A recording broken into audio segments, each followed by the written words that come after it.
বর্তমান যে প্রধানমন্ত্রী আছে তার কাছ থেকে আমরা শুনেছিলাম উনি তার নির্বাচনী প্রচারণায় হা ভোটের পক্ষে উনি ভোট চেয়েছিলেন, কিন্তু আজকে আমরা একটি মুনাফিকি দেখতে পাচ্ছি।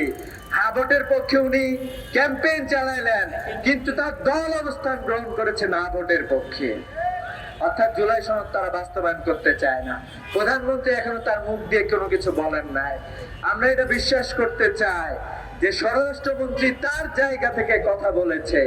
প্রধানমন্ত্রী সহ বর্তমান সরকারের যারা সংসদে গিয়েছেন তারা জনগণের যে ম্যান্ডেট রয়েছে সেই ম্যান্ডেটকে অবশ্যই পাশ করে নিয়ে আসবেন। আপনারা এটা করতে বাধ্য থাকবেন। আমরা স্বাধীনতার এত বছর পরে আমরা একটি সুন্দর বাংলাদেশ চেয়েছিলাম, যে বাংলাদেশে তরুণরা শিক্ষার অধিকার পাবে, যে বাংলাদেশে উন্নত শিক্ষা ব্যবস্থা থাকবে, যে শিক্ষা ব্যবস্থার মাধ্যমে উন্নত নৈতিক মানবীয় চরিত্রের মানুষ তৈরি হবে এবং যোগ্য মানুষ তৈরি হবে।